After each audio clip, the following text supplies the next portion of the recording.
되신 주 어둠 가운데 비추사 내 눈 보게 하셨네.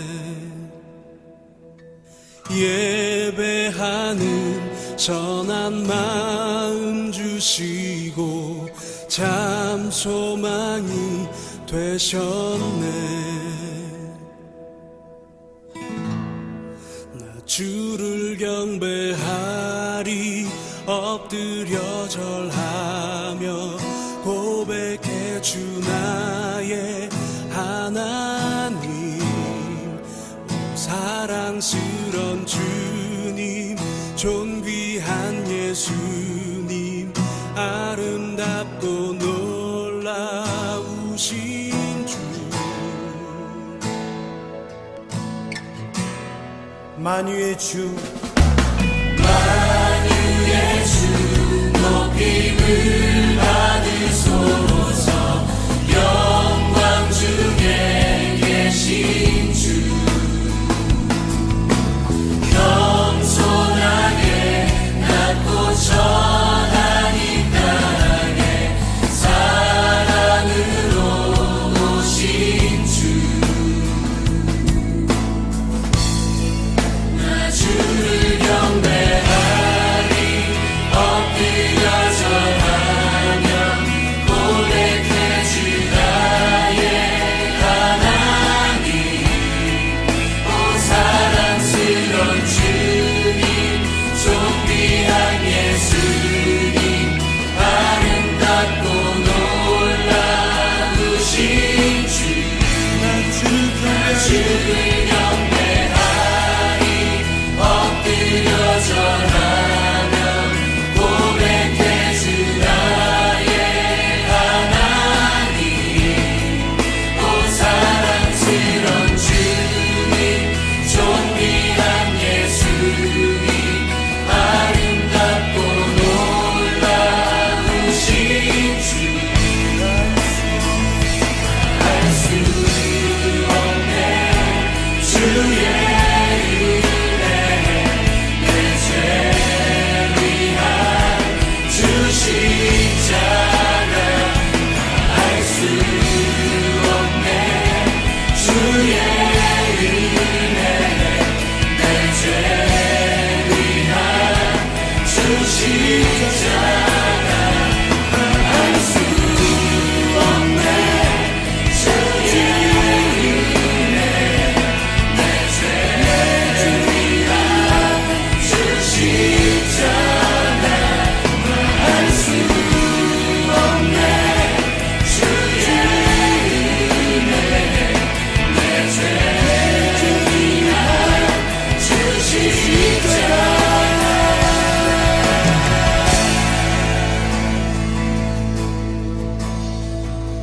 주를 경배하리 엎드려 절하며 고백해 주 나의 하나님. 오 사랑스런 주님 존귀한 예수님 아름답고 놀라우신 주. 나 주를 경배하리 엎드려 절하며 고백해 주 나의 하나님. 오 사랑스런 주님 존귀한 예수님 아름답고 놀라우신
오늘 우리에게 주신 하나님의 말씀은 사무엘상 30장 11절부터 20절까지의 말씀입니다.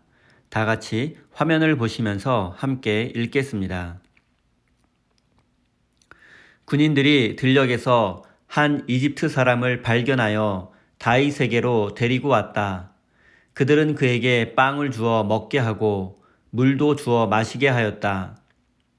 그들은 또 그에게 무화과 뭉치 1개와 건포도 뭉치 2개를 주었다.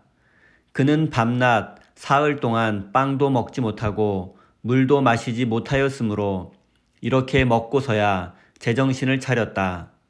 다윗이 그에게 물어보았다. 너의 주인은 누구이며 내가 사는 곳은 어디냐? 그가 대답하였다.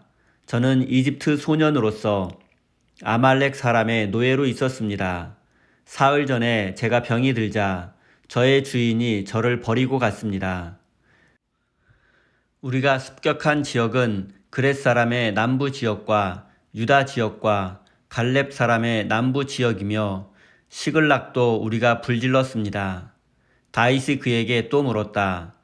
내가 나를 그 습격자들이 있는 곳으로 데려다 주겠느냐? 그가 대답하였다.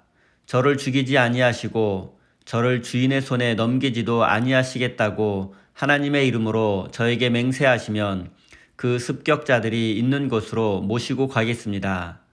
그는 다윗을 인도하여 내려갔다. 그 습격자들은 블레셋 족속의 땅과 유다 땅에서 약탈하여 온 그 많은 전리품을 가지고 사방으로 흩어져서 먹고 마시며 큰 잔치를 벌이고 있었다. 다윗이 새벽부터 그 이튿날 저녁 때까지 그들을 치니 그들 가운데서 낙타를 탄 젊은이 400명이 도망친 것 말고는 한 사람도 살아남지 못하였다. 이리하여 다윗은 아말렉 사람에게 약탈당하였던 모든 것을 되찾았다. 두 아내도 되찾았다. 다윗의 부하들도 잃어버린 모든 것을 찾았다. 다윗은 어린아이로부터 나이 많은 노인에 이르기까지 아들과 딸 그리고 전리품에서부터 아말렉 사람이 약탈하여 간 모든 것에 이르기까지 그 모든 것을 되찾았다. 다윗은 또 양떼와 소떼도 모두 되찾았다. 부하들은 가축을 몰고 다윗보다 앞서서 가면서 다윗의 전리품이다 하고 외쳤다. 아멘. 하나님께서 이 말씀을 통하여 우리에게 은혜 주시기를 원합니다.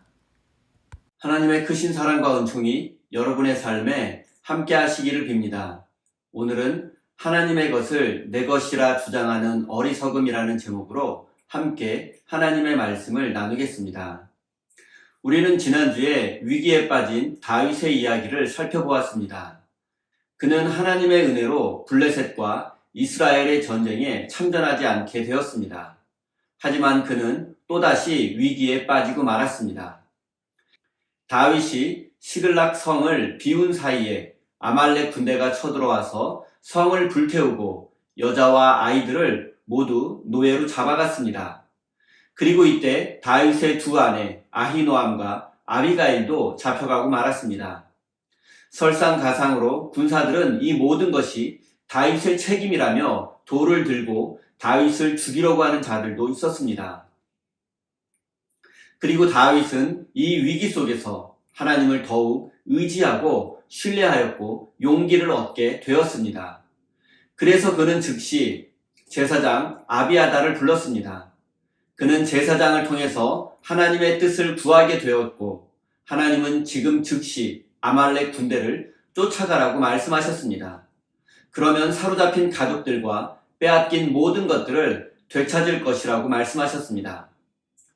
다윗은 이전과는 확실히 달라졌습니다.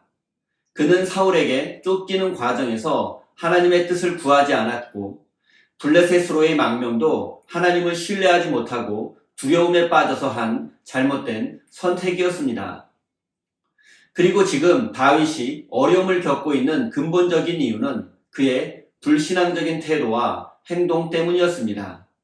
하지만 그는 이제 전혀 다른 사람이 되었고 하나님을 신뢰함으로 용기를 얻는 사람으로 변했습니다.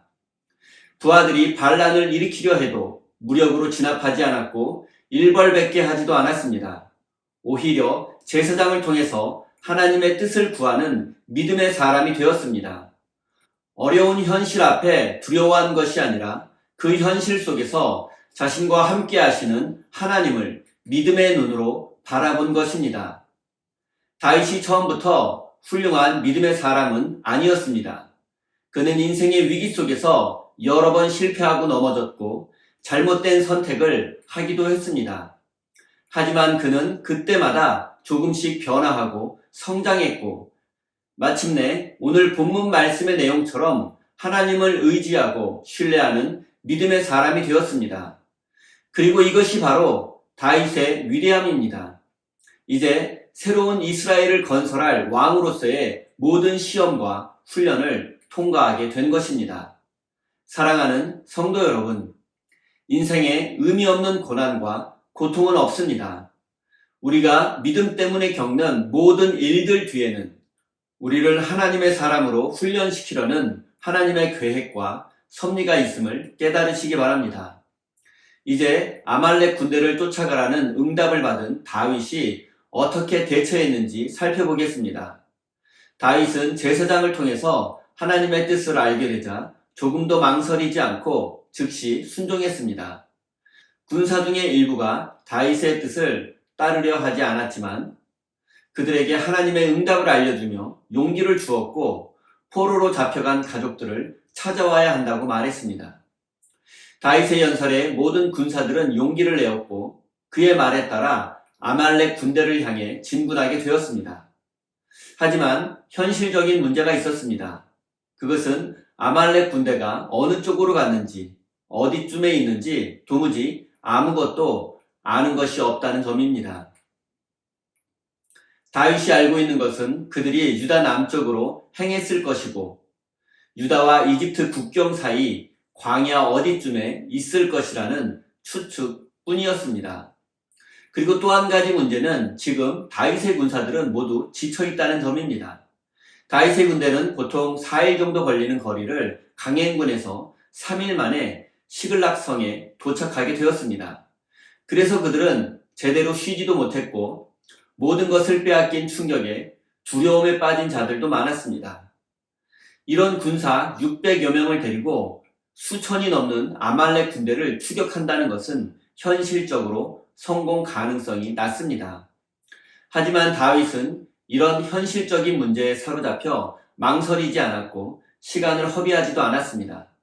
그는 현실적으로 이번 작전이 가능성이 낮다는 것을 알고 있었지만 하나님께서 아말렉을 추격하라고 하셨고 가족을 되찾을 수 있다고 하셨으니 일단 남쪽 광야로 출발하게 되었습니다. 다윗은 이렇게 믿음으로 순종했지만 예상했던 대로 문제가 생기고 말았습니다. 다윗의 군대는 추격을 시작한 지 얼마 되지 않아서 지쳐있는 병사들과 두려워하는 병사들이 행군을 거부한 것입니다. 이제 눈앞에 있는 부솔 시내를 건너기만 하면 광야가 시작되는데 그 앞에서 여러 가지 핑계를 대며 추격을 거부한 것입니다. 그리고 이 숫자는 전체 군사의 3분의 1에 해당되는 200여 명이었습니다. 하지만 다윗은 그들에게 강요하지 않았고 그곳에 남아서 짐을 지키고 있으라고 명령했습니다. 다윗이 아말렉 군대를 따라잡으려면 행군 속도를 더 높여야 했습니다. 그래서 군사들의 짐을 가볍게 하고 나고병들에게 그 짐을 지키라고 명령한 것입니다. 다윗과 400여 명의 군사들은 부솔 시내를 건너서 아말렉을 향한 추격을 이어갔고 곧 광야에 접어들게 되었습니다. 그리고 현실적으로 이 넓은 광야에서 아말렉 군대를 찾는다는 것은 불가능에 가까웠습니다. 더군다나 지금 다윗과 함께한 400여 명의 군사들은 대부분 지쳐있는 상황이었습니다. 그런데 다윗의 군사가 광야에서 헤매고 있는 한 이집트 출신의 젊은이를 데려왔습니다. 그는 병들어 있었고 제대로 먹지도 못한 상태에서 광야에 버려졌습니다. 다윗은 아직 그가 누구인지 왜 이 광야에서 쓰러진 채로 발견된 것인지 알지 못했습니다. 하지만 다윗은 일단 그에게 먹을 것을 주며 치료해 주었고 그는 건강을 회복하게 되었습니다. 그리고 다윗은 그에게 여기서 무엇을 하고 있었느냐고 물었습니다. 그러자 이집트 젊은이는 자신은 아말렉 사람의 종이었는데 병이 들자 주인으로부터 버림받았다라고 대답했습니다. 그리고 자신의 주인이었던 아말렉 사람은 시글락성과 유대의 여러 마을을 약탈했다고 말했습니다. 다윗은 바로 그가 자신의 원수의 종이었다는 사실을 알게 되었습니다. 그리고 그 이집트 젊은이는 자신을 죽이지 않는다면 아말렉 사람들의 위치를 알려주겠다고 했습니다. 사랑하는 성도 여러분, 다윗은 아말렉 군대가 어디에 있는지 알지 못했지만 하나님의 약속을 믿고 즉시 길을 떠났습니다. 믿음의 삶은 때론 다윗처럼 이렇게 구체적으로 알지 못해도 자세한 계획이 없어도 그리고 정보와 지식이 부족해도 길을 떠나야 할 때가 있고 일단 먼저 할 수 있는 것부터 최선을 다해야만 하는 경우가 있습니다. 모든 것이 준비된 후에 충분한 지식과 재물을 모은 후에 그때 순종하겠다는 것과 그때 하나님의 일을 하겠다는 것은 하나님을 의심하는 것이고 그런 사람은 결국 나중에도 순종하지 않습니다. 믿음의 삶은 가야 할 길을 알지 못할 때에도 출발하는 것이고 합리적이고 이성적인 판단을 초월해서 역사하시는 하나님의 약속을 믿는 것입니다. 사랑하는 성도 여러분, 모든 것이 다 준비된 후에 순종하겠다는 마음은 불순종의 마음입니다. 또한 합리적, 이성적 판단을 앞세워 망설이고 주저하는 것도 불순종입니다. 모든 것을 초월해서 역사하시는 하나님의 능력을 믿고 즉시 순종하시는 참된 믿음의 사람이 되시기를 바랍니다.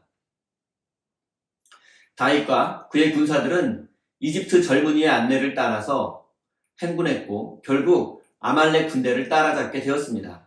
그리고 다윗의 군대는 수적 열세에도 불구하고 아말렉 군대를 크게 무찔렀고 포로로 사로잡힌 모든 가족들을 되찾았으며 약탈당했던 모든 것들뿐만 아니라 그들이 다른 마을에서 약탈했던 전리품까지 모두 가지게 되었습니다. 그래서 다윗은 아말렉으로부터 약탈당하기 전보다 더 큰 부를 소유하게 되었고 성경은 이렇게 다윗의 군대가 승리했고 빼앗겼던 모든 것들을 되찾았다고 간단히 기록했습니다.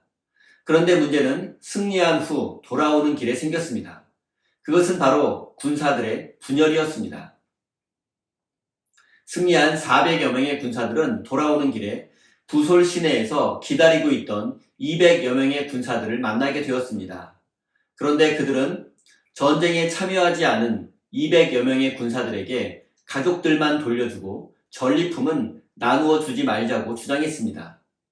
그들은 여러 가지 핑계를 대며 이번 전쟁에 참여하지 않았으니 전리품을 나누어 가질 자격이 없다는 논리입니다. 이들의 주장은 일리가 있어 보입니다. 분명 그들도 지쳐 있었던 것은 사실이지만 그들은 목숨을 걸고 싸워서 승리했습니다.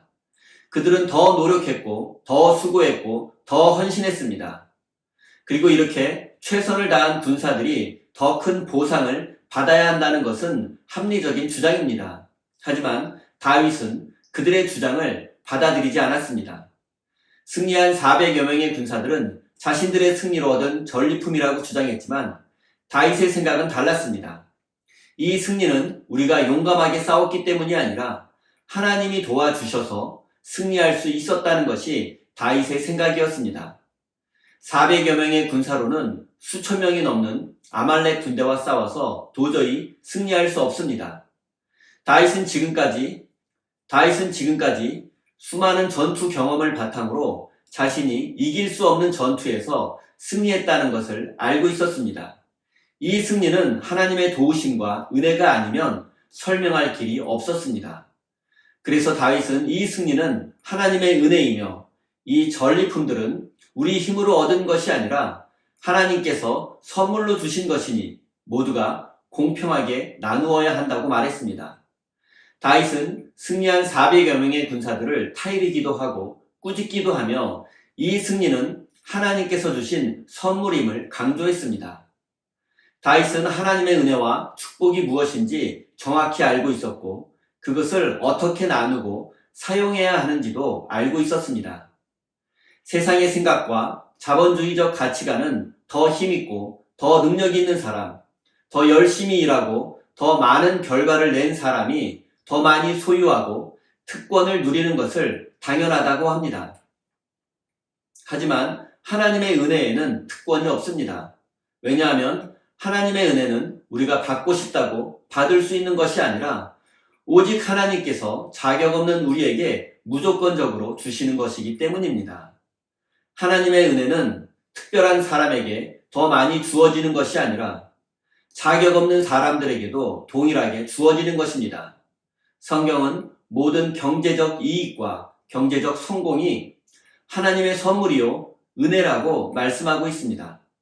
궁극적으로 성공과 승리는 우리의 노력과 힘에 좌우되는 것이 아니라 하나님의 손에 달려있고 하나님의 은혜에 달려있는 것입니다. 그리고 다윗은 이 사실을 정확히 알고 있었습니다. 그는 이 승리가 자신들의 승리가 아니라 하나님의 은혜요, 축복이며 이 모든 전리품은 하나님께서 우리에게 주신 선물이니 우리의 것이 아니라고 말합니다. 이 모든 것은 하나님께서 주신 것이니 하나님의 뜻에 따라서 공평히 나누어야 한다고 말합니다. 다윗의 인생은 산 넘어 산이었고 롤러코스터와 같았습니다. 그리고 그는 그런 고단하고 힘든 인생을 통해서 모든 것이 하나님의 은혜요, 선물임을 깨달았고 하나님께서 주신 것은 하나님의 뜻대로 모두가 공평히 나누어야 함을 깨달았던 것입니다. 사랑하는 성도 여러분, 하나님의 은혜를 독점하려고 해서는 안 됩니다. 하나님께서 주신 것을 나만의 것이라 욕심내서는 안 됩니다. 우리는 하나님의 은혜를 받을 자격이 없고 하나님의 축복을 누릴 자격도 없는 죄인들입니다. 사랑하는 우리 세임교회 성도 여러분, 지금 여러분이 소유하고 누리고 있는 모든 것은 하나님께서 은혜로 주신 것이고 이 모든 것들을 하나님의 뜻에 합당하게 사용하는 것이 참된 믿음입니다. 하나님께서 은혜로 주신 것을 하나님의 나라를 위해서 사용하시는 참된 믿음의 사람이 되시기를 예수님의 이름으로 축원드립니다. 우리 다 함께 주신 말씀 가슴에 새기며 기도의 자리로 나아가겠습니다.